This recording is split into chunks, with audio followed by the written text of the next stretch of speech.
What up, everybody, and welcome back to Tail of the Tape, brought to you by Gym Bag Entertainment, and it's your guys. I'm your host, Craig, here with my co-host, your ecstatic enunciator, Michael Johnson. Absolutely. Yes, I came up with that just a second ago.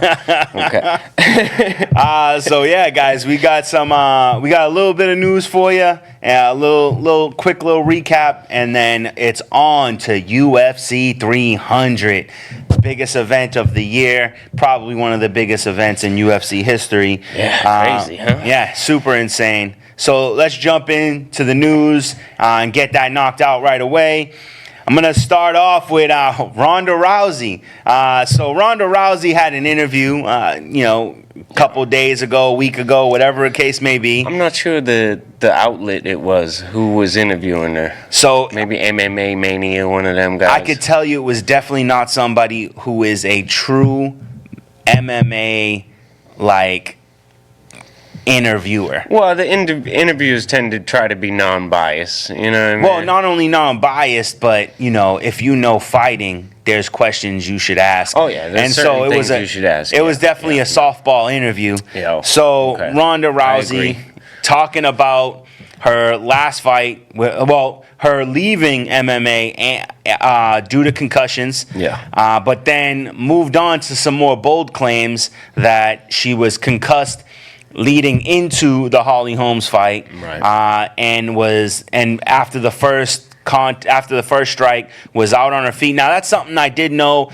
She said that a long time ago after the fight, that the first hit had her rocked, and that was pretty obvious. Yeah. Watching the fighting, purely on instinct. But she also made claims about a broken mouth or a malfunctioning mouthpiece. Right. All these things led to the loss, and then made the claim that she knows that she's the greatest fighter of all time. Right. Not greatest female, not greatest female bantamweight, greatest fighter of all time. Right. And that is... It's a bold claim. It's a bold claim. I'll tell you why I don't have a problem with it. Okay. When you reach a certain echelon of something, who are we to say that she isn't? I mean, that's fair to say. Yes, you can, measure her body of work against, Amanda Nunes and whatever, but there's nobody that did what she did specifically. Correct. But, I mean, you can say that for almost any champion. Absolutely. It's usually their specific road. I don't know, I don't mind the boast, I guess. So here's my two sides of the coin of this situation. On one hand, do I agree? No. Yeah. I definitely don't agree with it. But on the side where I do agree is kind of what you touched on. She opened the door for women's MMA in general, and for a long stretch of time was dusting any and everybody to the point where I remember there was a conversation, short-lived conversation, that should she have to fight men because she was just dusting the competition. So with that being said, she was the greatest female martial artist of her time. 100%. Yeah. Everybody has their time, and of her time, she's the greatest of that time.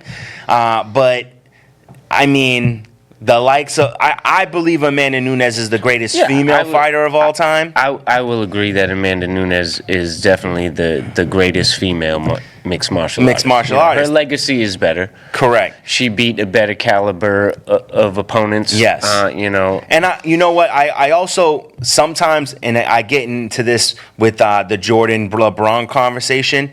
I don't necessarily hold against the person who fought in their time, their competition, because who else can you find? You fought the best of the time. I've been arguing with boxing historians forever, because I'm a huge fan of Rocky Marciano from Massachusetts, undefeated, 49-0, only topped by Floyd Mayweather's record, and everybody says, well, it's only because of the people he had to fight in his time. Well, that was never his fault. Correct. Who he was challenging, he still beat 49 guys and finished 43 of them.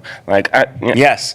So can't argue that. I'll never hold against a person their time, because at the time they were there, they were the best of the best. Right. Same like Chuck Liddell. Chuck Liddell reigned over the light heavyweight division for a long time. Right. But then when the competition elevated, and that's where the problem I felt with Ronda Rousey. Then you measure people's legacy, and you got a bunch bad losses at the end of your career. Yeah. Brings your legacy down. Yep. Anderson Silva, a big. He fell to that a lot too. Absolutely, Chuck Liddell. Chuck Liddell. And then of course Ronda is a victim of that. And that hurts. It does hurt, especially due to the fact that it happened during what was considered the height of her reign, and it just so happened that there were some fighters who were able to capitalize on a weakness of hers. Yes. And this is where I also say she can't be the greatest fighter of all time, is because there was a hole in her game, and it was discovered against Holly Holmes, and then she never plugged that hole. Right. And that means you don't have the ability to adapt to the competition, and that takes away the fact that you're one of the greatest fighters of all time. Greatest fighter of your time? 100%. Greatest fighter of all time? Absolutely not. Right, and I mean, big game changer. You taught him. She taught the newer generation, what level of skill they needed to be able to be a champion. 100%. And I don't know. I don't mind about all-time greats. Arguing who's the greatest amongst them. And that's the thing. I was listening to Shab, and he said this, and this is what I did like. In order to be great, you have to believe you are the greatest. That's the only way to get there. Every fighter, every basketball player, every football player, the greatest ones will always believe that they were the best. And even if they're not designated as the best, they'll believe that there was something that prevented them. An outstanding reason for correct. It, And so I can somewhat agree with that. I don't mind it as much. I do think I think she should have. I don't think she thought through her words that she used before she said them. Ronda Rousey is not dumb. She's a smart woman. Right. But I don't think she fully thought through what she was saying before she said it. And I think if she would have said, I was the greatest female fighter of my time, no one's arguing with that. Right. And moreover, you did something for UFC and women's sports that not many people, and pretty much nobody has ever done before. Right. You were the biggest star of your time, and none of that can be taken away, no matter how you lost or who you lost to. And I mean, and like I said, I don't mind because,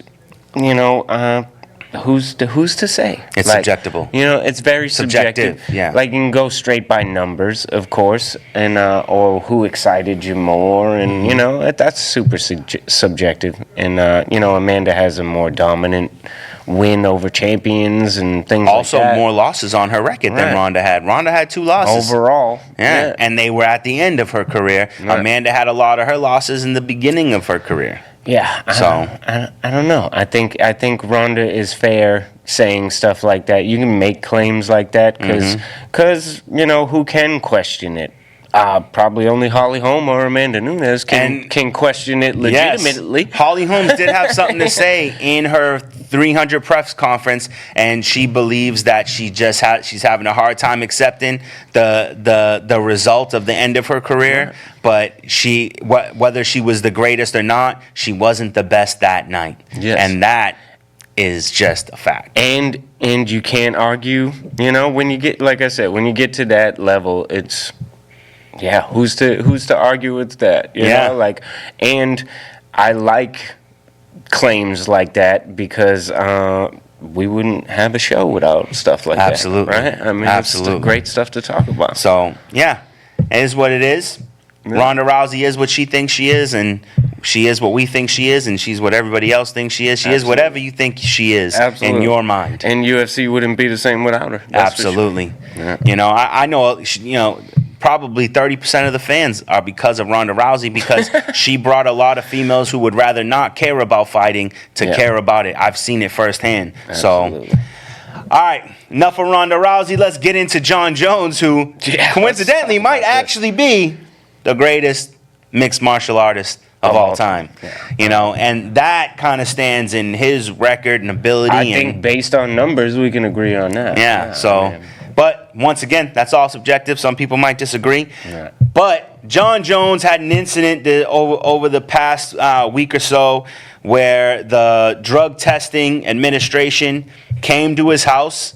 Yeah. And let's just add a little bit of fact at 4:00 in the afternoon. Yes. And random, right? Random drug test. Supposedly woke him up, said he was taking a nap while also having a party for like his sister or cousin or somebody. Man can sleep when he wants. Man can sleep when he wants. But was supposedly woken up, not happy about it, but invites them in. Right. Whatever happens inside the house, we don't know. But did he provide the sample? He did provide the sample, but he struggled with it. That's another piece that's kind of funny, is he said that they were getting mad at him because he was having a hard time providing a sample. But if you just woke up, I always got to pee when I wake up, even from a nap. But who's to say? Now, we also are talking about a huge star. Who's to say he heard the door, got up, went pee, and then answered the door? But he provides the sample, but there was claims on both sides of unprofessionalism. There was claims of an argument.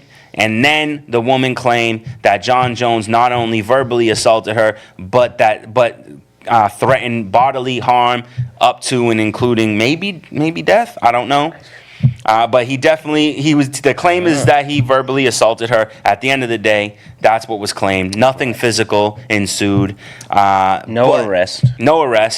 But Jon Jones comes out immediately and makes a statement claiming that nothing that they said happened. He is owning the fact that he did swear. So he admits there was an altercation. There was an altercation. Said that they were acting very unprofessional, and that they were getting frustrated with him, and him being tired and whatever was frustrated as well. And whatever happened, they got their sample. And then the weird part is he provides video footage of them leaving his house. Yes. The man giving him a hug, and the woman who claims assault going in for the high five. Jon Jones not initiating a high five. Right. She went in for the high five, and it would be weird to be assaulted by somebody and then go in for a high five. Yeah, very strange. I don't, maybe the incident occurred after the footage. I don't know. I'm not gonna claim either of them are lying. We don't know anything. You know. I guess what is it, Arizona, right? Yeah, it's Albuquerque. Albuquerque. Oh, New Mexico. And they're looking to file charges. Yeah, so right? Albuquerque has gone forward with the charges, so there will be an investigation. I think, in my opinion, like you said, I don't want to take sides, but knowing his background, Jon Jones is an easy target. Oh, yeah. She was not alone, and the gentleman whom she was with, her coworker, friend, whatever, has not made any official statement as of yet. Right. And I'm not sure I read an official statement from her, even just that there was charges. Yeah, it's a little strange. It doesn't look good for the in my opinion, for the drug testing company. Right, for this new ADA, whatever it is. It's always whatever American Drug Association. Yeah, I don't know how this is gonna go. Drug Association. Yeah. But if you don't have proof and you make a claim like this against someone like Jon, I've heard people say as much as she should be fired. Oh yeah, and that stuff like that, and that this is out of line. I think false charges are terrible. Personally, that's how I feel about that. If you bring up a false assault charge against a person who could easily be in trouble, especially because he already has assaults on his record. Yeah. Yeah, you should face some, and it turns out to be untrue, you should face some charges yourself, I feel, Yeah, it's not, and we all know, Dana White ain't for the bull. No. You know, and if he finds out in any way, shape, or form that this is not the truth and that it was just a little slight verbal, battle of words and not necessarily assault. Which can happen with any number of fighters. Correct. I'm sure. When you go and aggravate a fighter at his home randomly, he might be a little upset. And I would, as the Albuquerque Police Department, I would be confused. My first question would be like, if he assaulted you, why was you high-fiving him? Yeah. And, anybody's going to say, right. I was afraid that if I didn't high-five him, but you went in for it. You initiated it. Like, is that the end of the contact, you know what I mean? Or do they argue outside? So, based on what I heard, it's strange. They hugged, high-fived, and then left. Right. So the incident occurred before? The incident occurred because the video footage is the outside of his door cam, and it's so them leaving, and then that happy interaction, and then them leaving the premises. As far as that's what I'm to understand. Right. So when did she claim the assault happened? Before then? Yes. Yeah, that's strange. So it happened before that, because that's his claim, is if I assaulted her, right, why is this interaction when they're leaving a pleasant one? Because I don't know. That doesn't make a lot of sense. But we don't know what happened. We don't know how this is going to turn out. But you know us. We're going to stay on top of it. I mean, the burden of proof is on her to show some kind of assault. I mean, or this guy is going to have to, for her, say that is what happened. Right. An eyewitness is perfect. Yeah. If something occurred, this man should say something. I mean, I feel the fact that we haven't heard so many details makes it real murky. Yeah. Because if he stepped up as an eyewitness, I mean, they'd put cuffs on right away. Yeah, it'd be said. Just go pick him up at the because there were house. rumors that he was locked up, and he debunked the rumors and said he was at his. I don't know if he has a daughter. He was in Texas at a volleyball tournament. With both of his daughters. That none of this makes a lot of sense. So I don't know what to think, but that's all the time we have for that situation. Yeah. All right. Strange one. UFC Fight Night. Chris Curtis versus Brandon Allen 2. And I got to say, this was a lackluster event. I want to know your thoughts on a notion I had about that. This Apex. Yes. With the lack of energy, no crowd. Yes. And here we got a lower ranked fight night. Yeah. So because sometimes they'll fill the Apex up with some people in there. Usually the family of the fighters. Wasn't that many this past weekend. No. And you could hear crickets at certain fights, Absolutely. Do you think that plays into some of the boring performances that we've seen? I have to say that I have to say yes to that. I think a lot of people draw off of that crowd energy. And to be honest with you, like, I remember, and I think you remember this too, when they first did the Apex because of COVID, we were just happy to get fights. Yeah. But we were also loving... It's cool to hear the strikes land. Not just the strikes, but you can hear coaching. And you can hear the reactions. Yes. You can hear grunts from the fight. You hear them breathing. And when it's all you could get, it was great. But I feel like it affects their energy level now. And I feel like it affects everybody's energy level, because even at the very little bit, sitting at home, you feel the vibe of the crowd. A live crowd gets us hyped more too. Yeah, I have to agree. That deafening echo of the crowd in the octagon kind of adds something to the fight. It's definitely not good for fighters. Yeah, no, I don't think so. Or fans. Yeah, there's probably fighters out there that benefit, and those are the guys who probably need the most coaching. Yeah. So they benefit from hearing their coaches say what to do. But how beneficial is it? Like coaching from the sideline is good. Sometimes you need it, but if you're coaching somebody through a grappling position, you're also giving the opponent the information. And Chris Curtis actually addressed that to his coaches. Stop saying it. Does that help? Yeah, so I don't know. It's one of those situations where it only makes sense for the UFC because it's an inexpensive way to hold an event, get people more fights. So that's the problem. They have so many people. And what I don't understand is you don't do a live venue where you could sell thousands of tickets. I don't know. I don't know either. But It's like they don't need the money. I think in all reality that especially these last couple events, last 2, maybe 3 events, some of them were okay, but I feel like they were just filler fights to get to this 300 event, to give you some lackluster, okay, maybe it might work out. So we'll be extra hype for the extra hype for 300. So when you see the excellentness that happens, it's going to be even greater. Yeah. That's the only thing that can make sense to me. Plus, the UFC just has a loaded roster. Yeah. And they have to do something with fight. them. That's true. So, all right. Let's breeze. We're going to breeze through this probably as fast as we can because, like I said, lackluster. Don't want to waste a whole lot of time on it. In the women's bantamweight division, Melissa Mullins versus Nora Cornell. Corndle, I guess. She got the Corndle. TKO, round 2, 3 minutes. I didn't watch it. Do you remember it? I don't remember it at all. I don't even know if I saw the fight. No, I don't. And I found it hard to pay attention to this card. That's the very first fight. I think I missed that one completely. Yeah. Middleweight division, Dylan Muaka versus Cesar Almeida. This one was good. Yeah. Cesar Almeida, he got the finish. With I think he landed a knee, got him down. Yeah, I don't have it written. Ground and pound. Yeah. No, not super exciting. Dan Algeida versus Jean Matsumoto. Yeah, Gian Matsumoto. I don't know. I just like the Brazilian-Japanese combination. He got the guillotine here. Algeida was all over him with the wrestling, but he sunk that guillotine in round 2 for the finish. Absolutely. Yeah. Pedro Falcao versus Victor Hugo. Yeah, back decision. And forth, unanimous for Hugo. Norma Dumont versus Jermaine Durandamy, Norma Dumont looked relatively good. It was a good fight overall. Yeah. Jermaine had good stand-up, but then, Dumont poured on the wrestling pressure, held her down, did what she had to do. I would have liked to have seen more ground and pound, but, she squeaked out. She squeaked out a decision. Correct.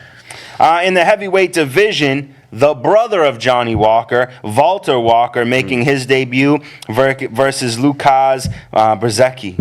Yeah, this I was surprised because Walker with a great takedown game. Yeah. He was the opposite of Johnny Walker. Yeah, but not very explosive, but very calculating. But Brzezinski with the striking, just all over him for unanimous he decision. definitely overwhelmed him, especially with the pressure. Even with all the takedowns. Because Walker was taking him down at will. Absolutely. This one I'm a little upset that I missed, but I don't know what it looked like. Court McGee versus Alex Moreno, and Moreno gets the unanimous decision. Pretty fun fight with the veterans, actually. Back and forth, yeah. Okay. And then to start the main card in the lightweight division, Trevor Peek versus Charlie Campbell.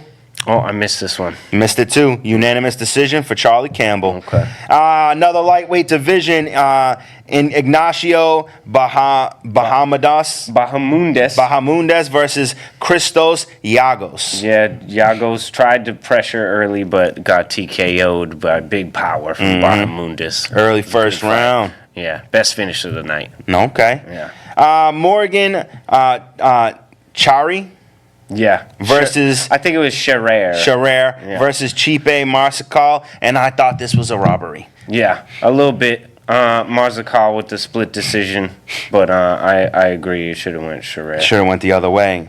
In the featherweight bout, Alexander Hernandez versus Damon Jackson, and I don't know why I wanted Alexander to win this fight, but... I kind of agreed because Damon was plodding along early on in the fight. Definitely was securing the victory on the feet and on the ground. Correct. It was a good co-main event, but Alex figured it out late and was winning maybe at the end of round 2 and definitely probably all of round 3. Yeah. So, it had you pulling for him, but not enough.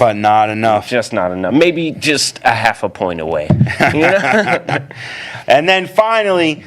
Brandon Allen versus Chris Curtis 2, and this fight actually was pretty good. I did enjoy this fight as the main event. It was worthy. Yeah, lived up to the hype. Some up there contenders. Brendan Allen gets the split decision here. How you feel about this one? I personally think that Chris Curtis won. I thought he won the fight. I think it was a split decision. Yeah, I like the split decision, but I thought Curtis It was a split decision, but the winning card for Allen was 49-46. I can't agree with that. Yeah. You know, I think either fighter who would have won, it would have been 3 rounds. You know what I mean? Correct. To the Correct. 2. And I'm not mad that Brandon Allen won. I don't think this was a robbery. No. I just felt like Chris Curtis won. I think the fact that with the takedown late, and then I still gave Chris Curtis the last round, but with the takedown late, I could see how other judges would give it to him because he did get straight to his back. Yeah. Did nothing with it, but you know he still had his back, and he had his back a lot throughout the fight. But Curtis definitely the better striker. Yeah, Even talking about this fight made me yawn. tough one to call.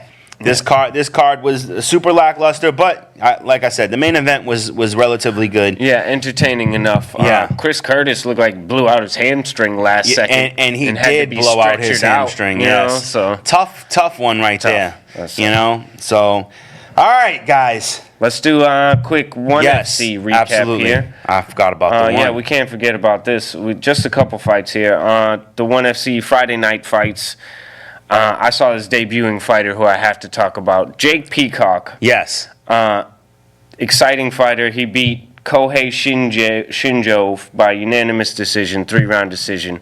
The man's arm and his right arm just after his elbow, and Insane. it doesn't impair him in any way. If anything, it makes him tricky because you don't know how to prepare for it. Nobody, you got nobody to spar with. Yep. Who can emulate it. Correct. And he was born with it, and he's been training all his life, and he's learned how to use it in very significant ways. Inside the clinch, normally when you got like 2 hands on the plum and you want to pull back for the elbow, your hand might get in the way because you're too close. Yeah. He doesn't have one to bother No. him. It's a great high guard, but yet he doesn't have too much muscle after his elbow, so his arm doesn't get as tired to hold it. Like, there's a lot of things that I was thinking about Yes. that factor into his style, and Is it kickboxing or it was Muay Thai? Muay Thai, 4-ounce okay. gloves, Yeah. and super exciting. Because I thought to myself when you were telling me about the fight the other day, I was very impressed. in my head I was like, but he can't fight MMA. And then I was like, it must have been kickboxing or Muay Thai. Super impressed. Super Yeah. impressed. Although I have seen a guy with an arm like that fought. Actually, Justin Gaethje had to fight him in the LFA for the title. For the title? Yeah, mixed martial arts with one small arm. Ended before the elbow, I think, too. Yeah. Wow. Gaethje wasn't happy with the win, but Yeah, of course. I understand that. hats off to these men. And Jake Peacock, successful debut, wasn't even hurt. I'm excited to see what's next for him. That's pretty incredible. And then in the main event of the Friday night fight, Superbon Banchamek, probably my favorite Muay Thai fighter in the world, retains his featherweight title. Okay. If you want to see incredible, powerful Muay Thai, you have to watch this man. But also on the ONE FC Fight Night 21, we had the Ruotolo brothers, both winning by submission in their fights. Both with their modified arm triangle / rear naked choke. Yes. It's like an arm in, rear naked choke on the side of the body because you have like one hook in. And they call it the Ruotine. The Ruotine. Incredible grappling from these guys. When I heard about that, I thought how amazing that could be because, we've seen in MMA like 2 fights end in rear naked choke or guillotine. But to have 2 brothers fighting in the same night with the same submission of a untraditional origin. Yes, a modified submission that pretty much they can name it because they invented it. Yeah. It's fantastic to watch. And the main event of that card, the longtime lightweight kickboxing champion Regan Airsall actually lost a unanimous decision, 5 rounds to Alexis Nicholas. And you want to see some masterful striking, you got to watch that fight on the ONE app. Okay. That was something. That sounds pretty dope. Is that all we have for news? Yes. All right, then. It's time, baby. UFC 300. Let's break it Pereira versus Hill. And this card is stacked to the gills. Not one fight on this card couldn't be a main event of its own. Absolutely. So greatly that the first fight of the night is two former champions, Davis and Figueiredo versus Cody Garbrandt in the bantamweight division, and this couldn't be more of an exciting start. Crazy early prelims. Crazy. It's insane. Some of these fights might be the tiniest bit out of order, but crazy card. Crazy card. Yeah. So I love this fight. Two guys who want to stand and bang. Oh, yeah. Cody could be in a little trouble here. His chin has been a little suspect, but he has the speed advantage over Davis and Figueiredo. I totally agree. Maybe even a little bit of experience advantage. Figueiredo, I think that chin will tell. He's been better at bantamweight. Yeah. That's such a good fight. Such a good fight. Yeah, and we got to pick these, so we can bet this title. Yeah. For the week, we'll review it next week, And whoever has the most, I say, is the champion. All right, let's do it up. What you got in this one? So, man, I got to go Figueiredo. Yeah? Well, it looks like we're both on the same person, so that's all right. We'll take that. There'll be enough splits that, we'll figure it out. In the lightweight division, what I like to call legacy fight. Absolutely. Bobby Green versus Jim Miller, who has been in every Century fight. Every Century. Since there have been Century fights. First, his debut was UFC 89. He has 26 wins in the UFC, the most anybody has. Yeah. He has 43 overall fights in the UFC, the most of any fighter. Impressive. 43 fights, and it's always quality. Always. Even in the loss, always quality. I believe he's got perhaps the second most submissions in history. Like, all of his numbers are either 1 or 2. Like, it's crazy. It's insane. Yeah. This is going to be Bobby Green, one of my favorite fighters. It's going to be such a fun fight. Don't miss a moment. Of this whole card. Yeah. Have your snacks in the living room already. Yeah. Make sure you're peeing between bouts, not rounds. Right. Bouts. You cannot miss a second. For real quick, I was listening to the Shop Show. I listen to the Shop Show a lot. He helped inspire me for some of the content. But he said Dana White should initiate this rule. If you are not at the fight, moment one, you're banned from UFC events for life. If there's an empty stadium for this early prelim, it's going to be crazy. If you're paying to be at this fight, you should be there to see it all. Yeah. You know what I'm saying? Bring a hoodie, fold it up, and put it down as a cushion, and buy all your snacks right away. Because this event is going to be on fire. I can't wait. Women's strawweight division. Well, who we got? Bobby Green or Jim Miller? My bad. I'm taking Bobby Green. Yeah, I don't know. Bobby with them fast hands. Yeah, I think Bobby too, because it reminds me of the Ally Quinta fight versus Bobby. Yeah. And I feel like a counter shot is going to get Jim. Yeah, I agree. In the women's strawweight division, making her way back to strawweight, Jessica Andrade taking on Mariana Rodriguez. And this is weird to say, is this might be the least fight of the night, and it's still going to be awesome. Yeah, I think it's a great fight. Rodriguez is a skillful, fast striker. Andrade powerful with the wrestling pressure. I'm going Andrade. I'm just a fan. I always want to see Andrade win, even against people I like. I just want to see her win, and she needs one. I think the pressure wins for her here too. So I can't deviate. We're on the same page. Yeah, so far. The main event of the prelims. Of the early prelims. Thank you very much. Yeah. Is Jalen Turner versus Renato Moicano. Yeah, this another fight night. This is a big fight night main event. It's a fight night main event. Yeah, bigger than the one we just had. Yes. Big implications for the top 5 of the lightweight division. And this one, Jalen Turner with the striking. And submission. And Moicano's jiu-jitsu pedigree, and his striking's always better. This is a hard one to call, man. This might be this is a tough one. I'm gonna go Jalen Turner. Okay. After that finish of Bobby Green, the speed of his hands, his ability to maintain distance, I'm gonna give it to Turner. Well, here's where we deviate. Then Okay. I think Moicano gets him by submission. Tell you the truth. All right. Yeah. All right. Now we're on to the prelims, which is a pay-per-view event. Absolutely. It's not literally. Just to be clear, you ain't paying for this fight Right. as long as you have ESPN Plus. But this is a pay-per-view card right here. Starting off with Sadiq Youssef versus Diego Lopez. Yeah, and great fight. Big implications in the featherweight division for the top 5. Yeah. Lopez, a streaking fighter. Youssef came out for a disappointing loss, actually. Yes, he did. This does look like more of a jump for Lopez. Well, it's Lopez is getting his first ranked opponent. Right. So if he gets this dub, he'll take Sadiq's number 13 ranking. And Sadiq Youssef drops down to 14 and is on a bad run. Right. I believe he had 2 wins before the loss, but he hasn't been active enough. No.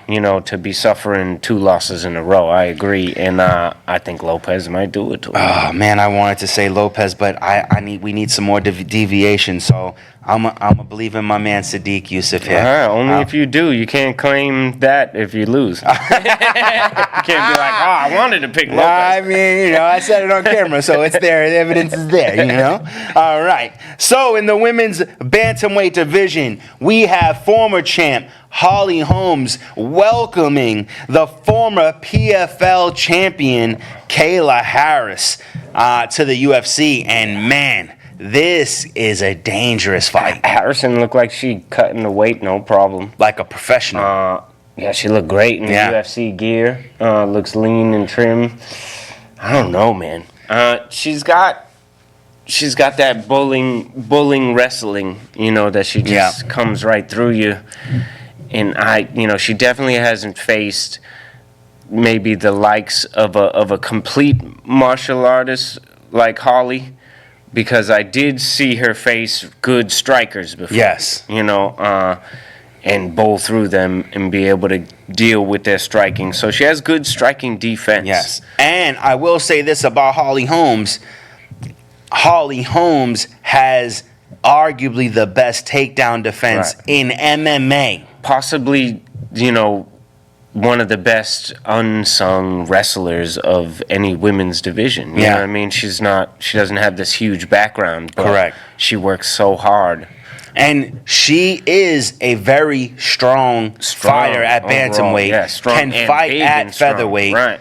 Kayla Harris, now she's dropping down significantly. Right. What does that do to her strength? How does that affect your strength, which is a big part of if you're a pressure wrestler, I feel like, Holly can keep her off. And how does it affect your gas tank taking down all that weight?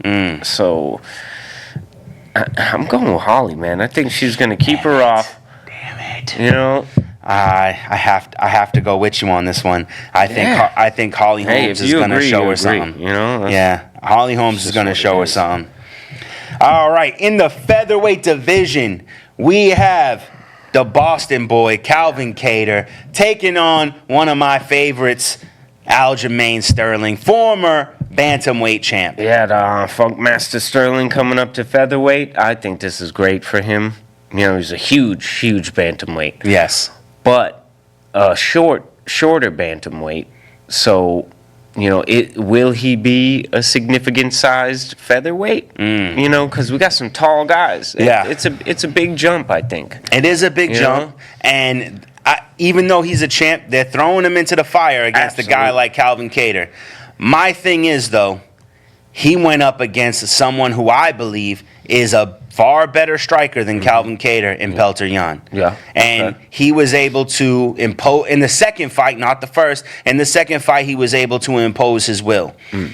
I also will say that he fought the best striker in the bantamweight division, and until he got caught, had won the first round. Yeah, I can agree that he did win that first round. So in a 3-round bout, I mean, we all know that Aljamain's ground game is the key to taking Calvin Kattar out. Correct. That long boxing would be bad for Aljamain. I mean, that's how O'Malley got him. Correct. And that's how all that Calvin does is long punches and puts you on the end of him. And his takedown defense has improved a lot. He's unhurtable. Yes. Calvin Kattar can't be hurt. I mean, Max Holloway put him through a storm. Yeah, his legs don't even shake. Like he just takes damage and keeps coming. He's as durable as they come.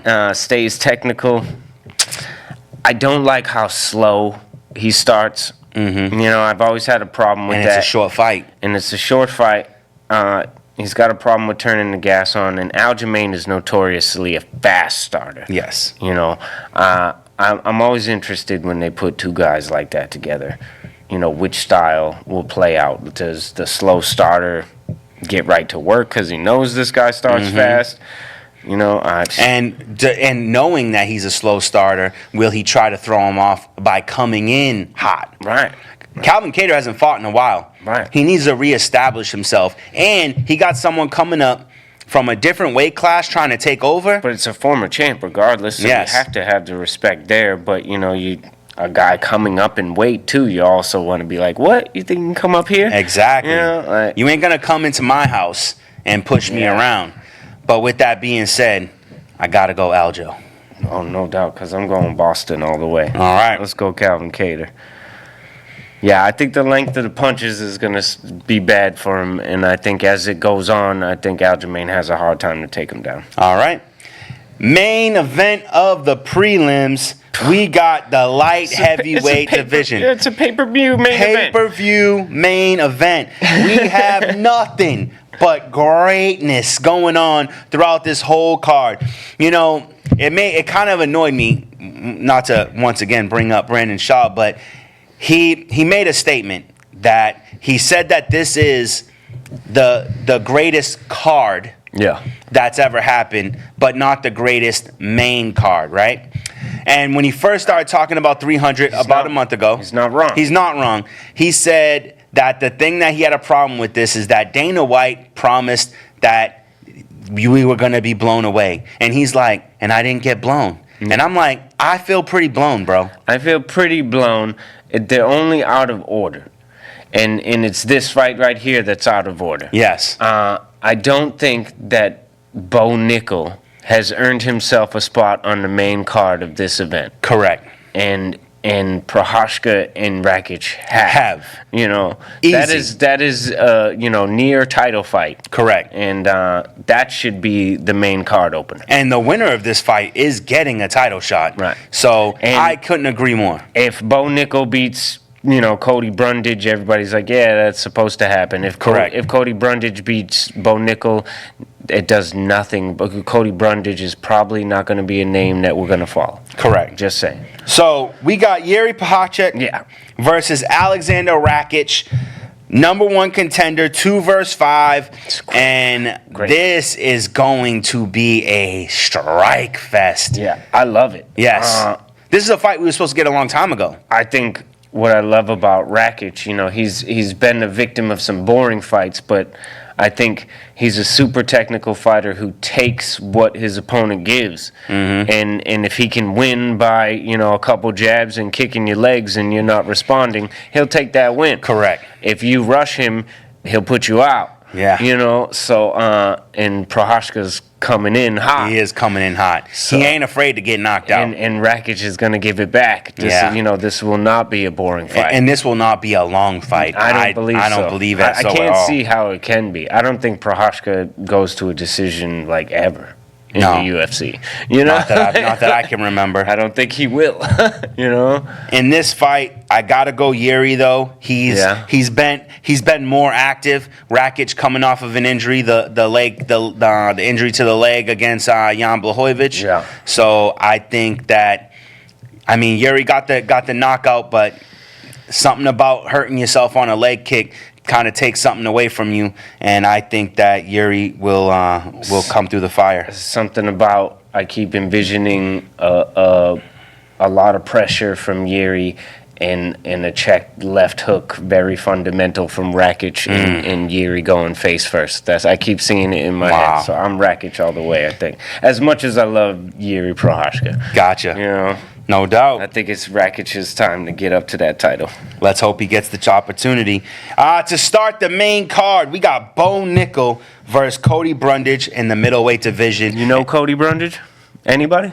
I mean, I know who he is, but... Yeah, but... come on. That's what I mean. And I do believe that they're just giving... No offense to dude in any way. They're giving Bo Nickel a couple fights to keep him active before they unleash him on the top of the division. And this is a guy that he should be fighting. Yes. At this point of his UFC career. I like the matchup. You know, it keeps Bo Nickel from jumping up too high, too fast, but it shouldn't be on the main card. And some people believe it's not intentional to build him up. It's intentional because they believe he's going to run the division. Right. So they want to take their time with it and get as much out of him before he just supposedly runs through the division. Well, just to make things spicy, I'm going Cody Brundage. I gotta go. Gotta go Bo Nickel. All right, in the lightweight division for number one contendership, the fight. This might be the most exciting fight. The most notable fight, I think, is Charles Oliveira versus Arman Tsarukyan, and this is the fight for the title. Yeah, definitely number one contendership from former champ versus up and comer, and. You know, Arman Tsarukyan's first fight was against Islam Makhachev on, I believe, short notice. Yeah. And so he's looking to get that back, and I think he's on fire. He is. I think he has the caliber of wrestling that makes you scared. Like, I think he can wrestle with the Dagestani style, Yes. you know, and his striking is top notch. This is a hard fight for Charles, but I think he gets it done. Man, I think the biggest tell is the striking. I think Charles is strange with his striking, but it's a powerful Muay Thai style. Yeah. He leaves himself open to get hit, but he takes shots from some of the hardest punchers and then comes and back weathers and it. wins. Yeah. You know, I don't see Tsarukyan hurting him on the feet. I think he's going to try, you know, rather than mess with Charles's jiu-jitsu. I think he's going to strike, and I think Charles is going to probably get him with a punch.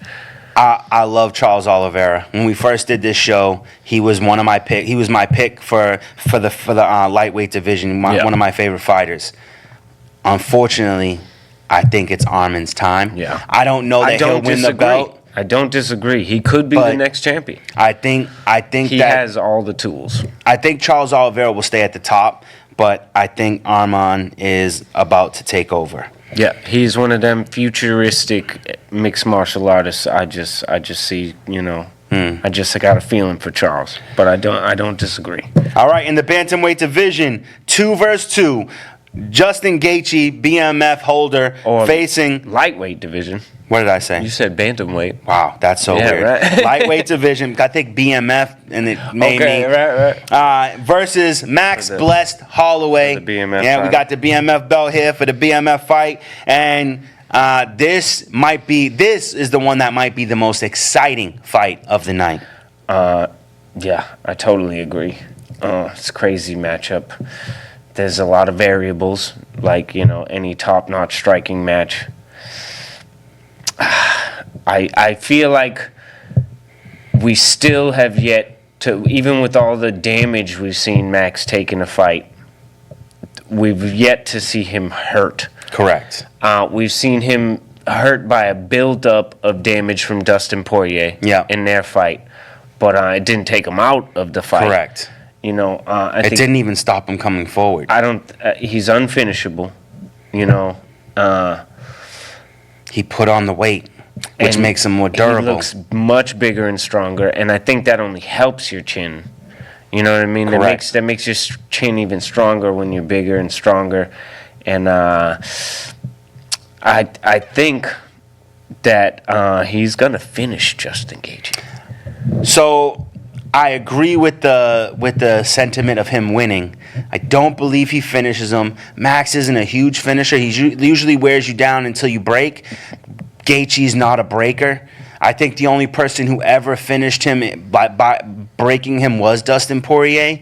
I don't think Max Holloway hits with enough power to finish someone like Gaethje. I do think that he peppers him all night long. Yeah. And I believe Gaethje's going to work. If Gaethje works the leg, Yeah. I think Which he will. If he works it, I mean, that think was he the can key win. for Volkanovski. Yeah, I think he can win. But if he doesn't work the leg as much as he needs to, I'm gonna go Max Holloway. It's a super interesting fight because it could be, it's super exciting because it could be either way. It's going to be something we haven't seen before. Yeah, because I wasn't as excited, but I'm getting more excited for it. I'm pulling for Max for the win, but the thought of him actually getting knocked out by Justin Gaethje is crazy. It is crazy. Because it's a possibility. Yes, but it's always. But that's crazy to maybe see Max get hurt. That's like, oh man. So who you got? I just feel like Max is gonna the volume that he's gonna put on him wears his chin out. You know what I mean? I feel like the times I've seen Justin Gaethje hurt, because I've seen him hurt more than once. More than once. Wobbled around. Yeah. You know what I mean? A lot of the time he survives Even against through Michael it. Johnson. A lot Not of- this one, but right. the other one. A lot of times he survives through it, but I don't know. Max won't ever let off the gas, and he's a super finisher when he has you hurt. I see a TKO. All right. For Max. But you got Max too? Yes. Yeah. Co-main event, strawweight title fight, women's strawweight title fight, Zhang Weili versus Yan Yanan. Yeah, Yan Xiaonan, the ex. Xiaonan. But the women's strawweight title. All Chinese female championship. Exciting stuff. Pretty awesome. For them, I would have actually liked to have seen them fight like in China. I agree. I thought that would have been cool. But whatever. It's a big fight for a big card. Women's strawweight title. Xiaonan definitely deserves the title shot. She's definitely the #1 contender. I don't know if there's anybody else in the division who's as strong as Weili, but Yan is. Yes. She's the bigger, stronger fighter. Yeah. She got fundamental boxing and great takedowns and takedown defense. Weili's probably the more dynamic striker. Correct. Maybe more powerful striker and more explosive, but Jan's with impeccable defense and, just and durability. Classic boxing. Yeah, Weili might be in trouble. I don't know. I hands down have it for Zhang Weili. I'm going with Weili. Yeah. Because I think she's the type that, figures stuff out. And I think that explosiveness counts for a lot. And I think she's fought the two best female fighters in the strawweight division that there's ever been. And I think Xiaonan is really good. I think she, her style isn't flashy. It's just super fundamental. But, I think Weili will get her over a 5-round fight. If it goes long, then All right, let's get this last one in before we lose the time. Alex Pereira versus Jamal Hill for the light heavyweight title, and Jamal Hill wants his crown back, and he's ready to take it. So, hats off to him, for vacating it and letting the other guys come up. Yeah, I think that all it did was set up this huge major fight for. Also, shout out for him for rushing his recovery to save the UFC 300 main event. He might have Achilles tear is terrible to come back from. I know it was a full rupture that they had to reattach, but I don't think that he'll be missing a step at all. I think we got two power strikers with unorthodox styles, and it's crazy exciting. It's super exciting for me. We all know Pereira possesses an atomic bomb in his hands, but Jamal Hill is throwing boulders at your face. Plenty of power too, and straight down the pipe too. That straight right hand. And nobody is taking anybody down in this fight. No. It is going to be a straight kickboxing match. Yeah, Pereira with that crazy calf kick. And that's where the problem lies. High kicks from Jamal Hill, though. I mean, he puts a lot of high kicks on you and keeps you at distance. Makes it hard for you to come in. You constantly have to block his high kick. Yeah. And I think the kicks are a problem for both of them. Jamal Hill with the high kick, but if Pereira with that power, with those power kicks to the leg, if he could re-damage that ankle of Hill and have him hurt early. So the hope is that this is just a banger and that we get a show. Oh yeah, and someone's lights is going out. It's got to be a finish, I would think, for sure. However, I would have to say Jamal the more durable. Yeah, Pereira's got the soft chin. Well, I mean, let's give him maybe the benefit of the doubt on a perfect counter right hand. If there was 10 seconds left in that first round against the first fight against Izzy, he's betted. Yeah. And he never even wins the title in the middleweight division. I agree. Yeah, he was sleeping there. Yeah. And but those were sharp, perfect right hands. Correct. But we never seen Jamal stumble. No. And we've seen him damaged quite a bit. We've seen him quite damaged. So, Jamal Hill all the way. Jamal Hill all the way. By any way he wants to, I think so. To tell you the truth. I think he is the more skilled mixed martial artist, and I think he takes it to the house. Yeah. So, with that being, we made perfect time here. It worked out good. So, UFC 300 Saturday night. Do not miss a fight. You will regret it. But until next week, we'll see you. Have a good night. Peace.